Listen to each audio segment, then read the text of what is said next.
আসসালামু আলাইকুম।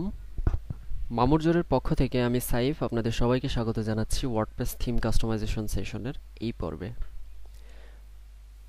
গত পর্বগুলোতে আমরা WordPress installation, server installation, database setup সহ ওয়ার্ডপ্রেস ড্যাশবোর্ডে যে অপশনগুলো নিয়ে আমরা কাজ করব সেই অপশনগুলো সম্পর্কে কিছু পরিচিতি পেয়েছিলাম।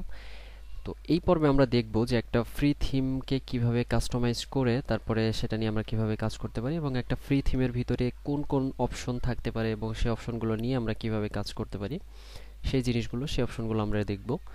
তো কোনো থিমের কোনো অপশন নিয়ে আমরা যখন কাজ করব তখন অবশ্যই আমাদেরকে অ্যাপিয়ারেন্সের থিম অপশনে গিয়ে কোন থিম নিয়ে আমরা কাজ করতে চাই সেই থিমটা আমরা এখানে আগে ইনস্টল দিয়ে নিব। তো আমরা যেহেতু এখন ফ্রি থিম যেগুলো আছে ওয়ার্ডপ্রেস রিপোজিটরিতে সেই ফ্রি থিমগুলো কাস্টমাইজ দেখব এবং সেই ফ্রি থিম নিয়ে কাজ করা স্টার্ট করব।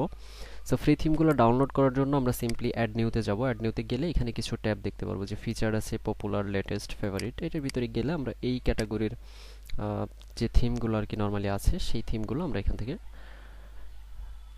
ইনস্টল দিয়ে তারপরে সেই কাস্টমাইজ অপশনগুলো দেখতে পারবো। তো সিম্পলি এখানে অনেক প্রচুর থিম আছে, আপনারা প্র্যাকটিসের জন্য এখান থেকে থিম যেটা চুজ করতে পারেন, যে কোনো থিম চুজ করে তারপরে প্র্যাকটিস করতে পারেন।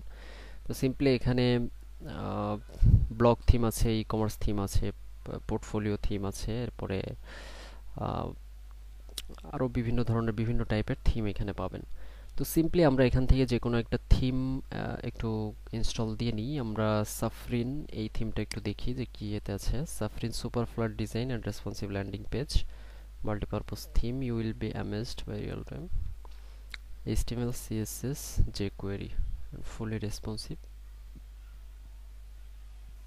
আচ্ছা, কোনো থিম ইনস্টল দেওয়ার আগে সেই থিমের কিছু ডিটেলস এখানে লেখা থাকে আগে থেকেই, সেই ডিটেলসটা একটু পড়ে নেবেন যে এই থিমের ভিতরে কি কি অপশন আপনি পাবেন। সো এটা যদি পড়ে নেন তাহলে পরবর্তীতে সেই থিমের অপশনগুলো নিয়ে কাজ করতে আপনার সুবিধা হবে এবং আপনার কিছু বেশি অপশন যেই থিমে পাবেন সেই থিমগুলো নিয়ে প্র্যাকটিস করলে পরবর্তীতে আর কি প্রিমিয়াম থিম যখন আমরা দেখব, প্রিমিয়াম থিমের যেই থিম অপশনগুলো নিয়ে আমরা কাজ করব সেগুলো অলমোস্ট সেম। বাট প্রিমিয়াম থিমে কিছু এক্সট্রা ফিচার, অনেক বেশি ফিচার এক্সট্রা থাকে যেগুলো নিয়ে আমরা পরবর্তীতে হয়তো বা দেখব। বাট ফ্রি থিমে কিছু ফিচার আর কি লিমিটেড থাকে। তো সিম্পলি আমরা বিজনেস ই জোন এই থিমটা একটু ইনস্টল দিয়ে নিই।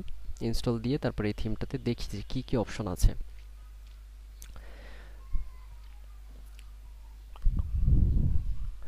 থিমটা ইনস্টল হয়ে গিয়েছে। আমরা চাইলে এখান থেকেও অ্যাক্টিভেট করতে পারি এই বাটনটাতে ক্লিক করে, অথবা চাইলে আমরা থিমসের ভিতরে গিয়ে এখান থেকেও আমরা এই থিমটাকে অ্যাক্টিভ করতে পারি। তো থিমটা অ্যাক্টিভ করার পরে আমাদের ওয়েবসাইটটা যদি একটু রিফ্রেশ দিই তখন আমরা দেখব যে ওয়েবসাইটের লুকটা একটু চেঞ্জ হয়ে গিয়েছে এবং ওই থিমে যে ডিজাইনটা দেওয়া আছে সেভাবে আছে। এখানে একটা পোস্ট আছে এবং এপাশে একটা সাইড বার আছে।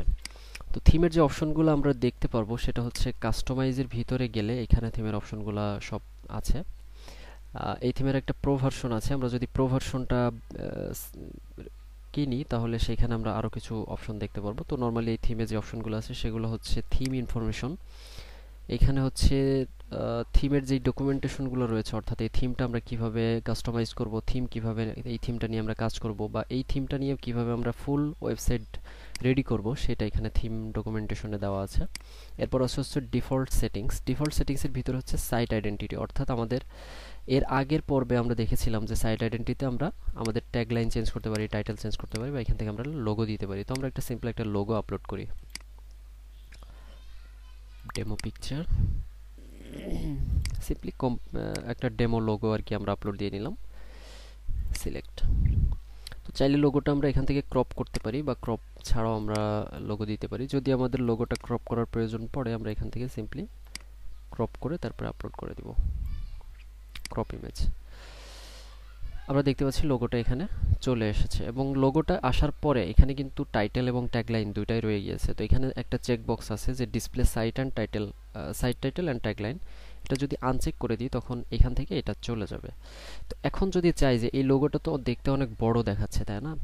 তো এই লোগোটা যদি আমরা ছোট করতে চাই তাহলে সিম্পলি এই লোগোটার যে ক্লাস আছে সেই ক্লাসটা ধরে আমাদেরকে কাস্টম সিএসএস দিয়ে তারপরে সেখান থেকে আমরা এটার উইড হাইটটা ফিক্স করে দেবো। আমরা কাস্টমাইজারে দেখছিলাম যে কীভাবে কাস্টম সিএসএস দেয়। আমরা কোনো কিছু ডিজাইন বা স্টাইল চেঞ্জ করতে চাইলে, লেআউট চেঞ্জ করতে চাইলে সেখান থেকে সিম্পলি ইন্সপেক্ট দিয়ে ক্লাসটা ধরে এখানে এনে তারপরে সেটাতে আমরা স্টাইলিং করতে পারি। Width suppose 130 pixel. আমরা দেখতে পাচ্ছি যে লোগোটা ছোট হয়ে গিয়েছে। তো 130 না দিয়ে এটা একটু বড় থাক, 150। লোগোটা এখন মোটামুটি হেডারের সাথে মিলে গিয়েছে। এখন পাবলিশ। এখন যদি আমরা এখানে রিফ্রেশ দিই তখন দেখতে পারবো এখানে লোগোটা চলে আসছে এবং সাইড ট্যাগলাইন এবং টাইটেলটা চলে গিয়েছে। তো এখন আমরা ছিলাম হচ্ছে ডিফল্ট সেটিংসে। এখানে কালার যে অপশনটা আছে সেটা হচ্ছে ব্যাকগ্রাউন্ড কালার। আমরা যদি কালারটা এখান থেকে চেঞ্জ করে অন্য কিছু দিয়ে দিই তাহলে দেখবো যে ব্যাকগ্রাউন্ডের কালারটা সেটা হয়ে গিয়েছে। তো কালারটা ডিফল্ট যেটা আছে সেটাই আমরা দিয়ে রাখছি। এরপর হচ্ছে ব্যাকগ্রাউন্ড ইমেজ। এটাও তো আমরা জানি যে ব্যাকগ্রাউন্ডে কোনো ইমেজ যদি আমাদের সেট করার প্রয়োজন পড়ে সেটা এখান থেকে দিয়ে দিতে পারবো। এটা হচ্ছে কন্টেন্ট সেকশনে আর কি ইমেজটা পেয়ে যাবে। এরপরে হচ্ছে লেটেস্ট পোস্ট বা এই অপশনগুলো আমরা এখান থেকে সিলেক্ট করে দিতে পারি যে হোম পেজ কোনটা হবে, পোস্ট পেজ কোনটা হবে। এরপরে অপশন আছে হচ্ছে home page settings. Home page settings হচ্ছে এই যে থিমটা আমরা ইনস্টল দিলাম এইটার যে হোম পেজটা থাকবে সেই হোম পেজে আমরা চাইলে কিছু সেকশন আর কি অ্যাড করতে পারি, যেই সেকশনগুলো দিয়ে আমরা হোম পেজটাকে ডিজাইন করতে পারি। এখানে আছে স্লাইডার সেটিংস। তো অ্যানাবল হোম পেজ স্লাইডার, এটা আমরা প্রথমে অ্যানাবল করে দিচ্ছি। অ্যানাবল স্লাইডার অটো ট্রানজিশন, এটাও অ্যানাবল থাকবে, মানে স্লাইডারটাতে একটা ইফেক্ট আমরা রাখতে চাচ্ছি। এরপরে হচ্ছে অ্যানাবল স্লাইডার লুপ, অর্থাৎ স্লাইডারটা কি ঘুরবে কিনা বা লুপ হবে কিনা, অর্থাৎ আমরা যদি 5টা স্লাইডার থাকে তো 5টা স্লাইডার কি একসাথে দেখানোর পরে থেমে যাবে নাকি সেটা লুপ আকারে ঘুরতেই থাকবে একটার পর একটা, সেটা এখান থেকে চেক করে দিতে পারি। এরপর হচ্ছে অ্যানাবল স্লাইডার পেজার, অর্থাৎ স্লাইডারের যেই কন্টেন্টগুলো আছে সেই কন্টেন্টগুলো কি পেজ থেকে আমরা আনবো কিনা। কোনো পেজে আমরা যখন পেজ ক্রিয়েট করি তখন দেখেছিলাম যে পেজে আমরা টাইটেল দিতে পারি, পেজের ভিতরে আমরা ডেসক্রিপশন দিতে পারি বা পেজের একটা ফিচার্ড ইমেজও অ্যাড করতে পারি। তো সেই পেজগুলো যদি আমরা চাই টাইটেলে অ্যাড করতে পারবো। এরপর আছে হচ্ছে অ্যানাবল স্লাইডার ক্যাপশন। স্লাইডারে যদি আমরা কোনো ক্যাপশন অর্থাৎ কোনো টেক্সট কোনো কন্টেন্ট অ্যাড করি সেটা ক্যাপশন আকারে আর কি দেখাবে, সেটা যদি অ্যানাবল রাখতে চাই তাহলে অ্যানাবল করতে পারি, বা ডিসেবল করতে চাইলে এটা সিম্পলি আনচেক করে দিলে চলে যাবে। এরপর যে অপশনটা আছে সিলেক্ট স্লাইডার অ্যানিমেশন, এটা স্লাইড হবে নাকি ফেড হবে, এটা একটা অ্যানিমেশন আর কি। ফেড যদি হয় তাহলে স্লাইডারটা সিম্পলি অপাসিটি বাড়বে বা কমবে এই ধরনের একটা আর হচ্ছে স্লাইড হলে সেটা এক পাশ থেকে আরেক পাশে চলে যাবে। তো আমরা সিম্পলি স্লাইড রাখছি যেহেতু এটা স্লাইডার স্পিড 400, এটা ডিফল্ট থাক। এটা যদি আমরা চাই স্লাইডারের স্পিডটা কেমন হবে আমরা চাইলে বাড়ায় দিতে পারি। এটা হচ্ছে মিলি সেকেন্ডে কাউন্ট হয়, অর্থাৎ আমরা যদি 1000 দিয়ে দিই তাহলে সেটা 1 সেকেন্ড কাউন্ট হবে, অর্থাৎ 1000 মিলি সেকেন্ডে 1 সেকেন্ড। আর আমরা যদি 500 দিই তাহলে সেটা 0.5 সেকেন্ড, অর্থাৎ 1 সেকেন্ডের অর্ধেক টাইমে সেটা স্লাইড হবে। এরপর হচ্ছে স্লাইডার পজ, অর্থাৎ এটা 6000 দেওয়া, দ্যাট মিন্স 6 সেকেন্ড পরে স্লাইডারটা পজ হয়ে যাবে, অর্থাৎ স্লাইডারটা থেমে যাবে। আমরা যদি চাই এখানকার টাইমটা কমাই দিতে পারি, টাইমটা যদি 4000 দিই তাহলে 4 সেকেন্ড পরে থামবে। সিলেক্ট পোস্ট 1, আমাদের বর্তমানে পোস্ট আছে হচ্ছে একটা, আমরা চাইলে এখান থেকে পোস্ট ওয়াইজ যে স্লাইডারগুলো আমরা এখানে দিতে পারি সেইটাও চাইলে এখানে দিতে পারি। পোস্টে যে ফিচার্ড ইমেজ আছে সেটা স্লাইডারের ব্যাকগ্রাউন্ড ইমেজ হিসেবে নিয়ে নিবে, আর পোস্টের যে ইয়াটা আছে ক্যাপশনটা আছে বা কন্টেন্টগুলো থাকবে সেটা স্লাইডারের উপরে স্লাইডার ক্যাপশন হিসেবে আর কি দেখাবে। তো এখান থেকে আমরা পোস্ট 1, পোস্ট 2, পোস্ট 3 এভাবে কিছু স্লাইডার অ্যাড করতে পারি।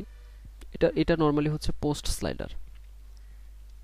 এরপরে যে অপশনটা আছে সেটা হচ্ছে রিড মোর, অর্থাৎ স্লাইডারের উপরে আমাদের পোস্টে তো কন্টেন্ট থাকবে অনেক, তো স্লাইডারে তো এতগুলো কন্টেন্ট একসাথে দেখানো পসিবল না, সেখানে হয়তো বা কিছু অ্যাসার্ট দেখাতে পারে, অর্থাৎ কিছু ওয়ার্ড আর কি স্পেসিফিকভাবে কিছু ওয়ার্ড দেখাবে। তো এই জন্য সেখানে যাতে ফুল পোস্টটা পড়া যায় সেখানে লার্ন মোর বা রিড মোর এই ধরনের কিছু একটা টেক্সট সেখানে আমরা দিয়ে দিতে পারি।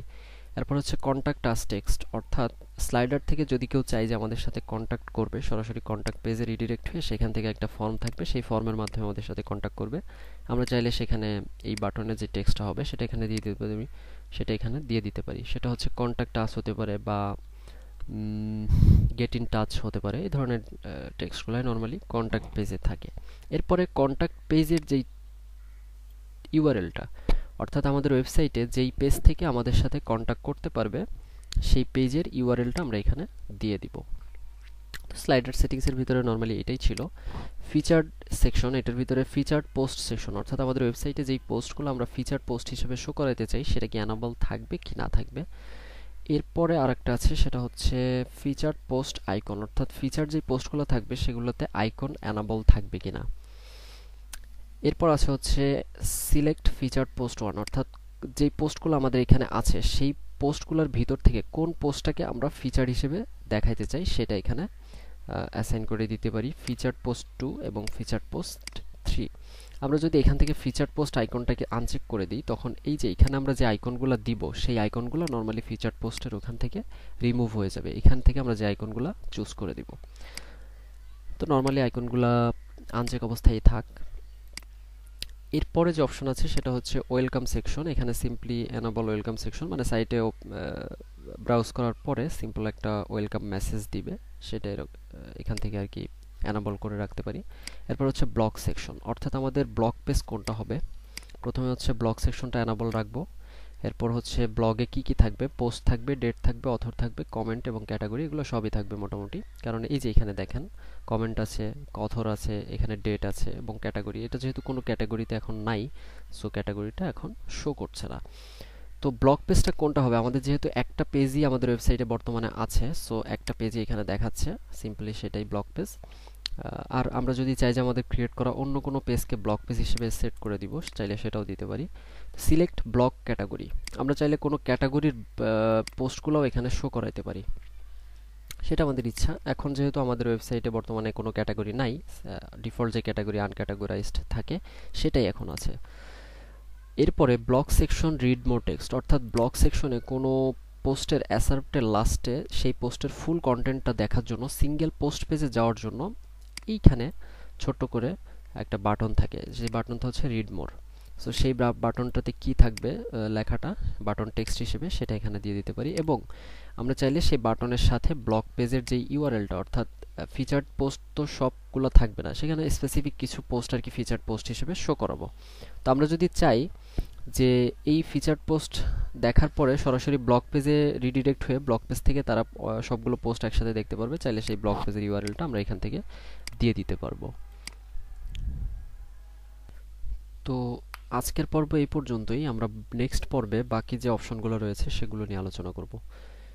এ পর্যন্ত সাথে থাকার জন্য সবাইকে ধন্যবাদ।